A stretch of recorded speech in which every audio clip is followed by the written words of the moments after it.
ঘটনাটো মানে আপোনাৰ ছুচাইড কেছ আপোনাৰ আমাৰ যোনটো টেৰিষ্টৰ দৰ্জা আছিল সেইখন খোলা আছিল খোলা থাকোঁতে সি আমাৰ নাৰ্ছ আছিল বি চেক কৰি আছিল বি চেক কৰি হওঁতে সি ডাইৰেক্ট ওপৰলৈ দৌৰিছে দৌৰি পেলাই ওপৰৰ টপ ফ্ল'ৰৰ পৰা তলত জাপ মাৰি দিছে।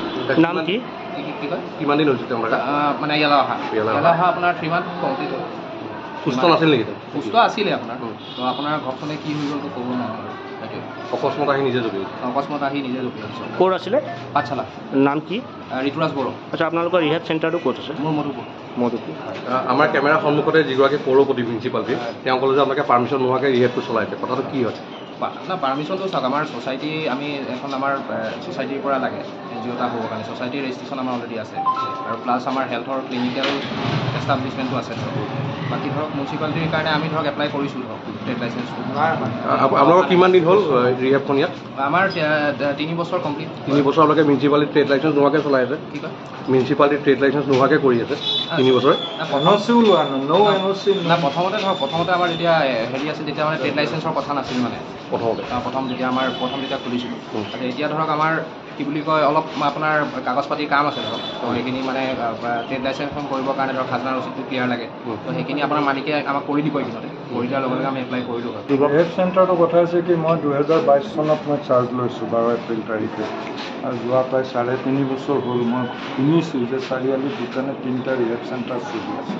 মোৰ ওচৰলৈ দুটামান আহিছিল আৰু বিচাৰি পেলাই মই তেওঁলোকক না কৰিছোঁ। মানে SP মহোদয়ে কৈছে যে বহুত ৰেষ্ট্ৰিকশ্যন আছে বহুত ৰুলছ এণ্ড ৰেগুলেশ্যনছ আছে গতিকে আপুনি পৰাপক্ষত নিদিব আৰু যিকেইটা ৰিহেব চেণ্টাৰ আছে সেইকেইটা আপুনি পাৰিলে হেৰি কৰক আমি এনকুৱাৰী কৰিম।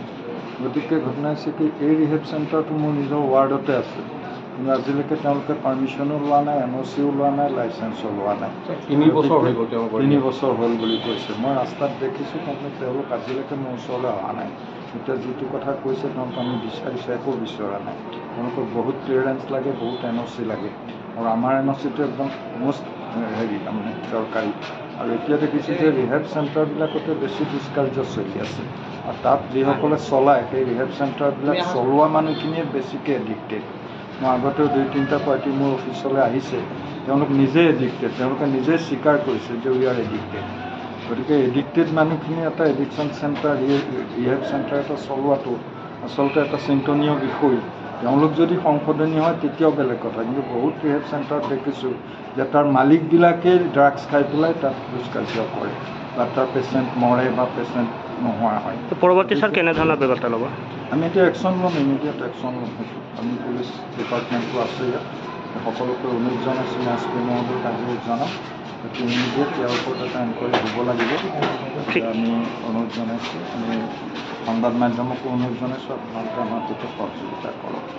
মই আচলতে ৰিহেব চেণ্টাৰটো ভিজিট কৰাও নাই বা তেওঁলোকে আমাক বিচৰাও নাই আজিলৈকে গতিকে আমি সেইটো মানে চকু দিব পৰা নাই এতিয়ালৈকে।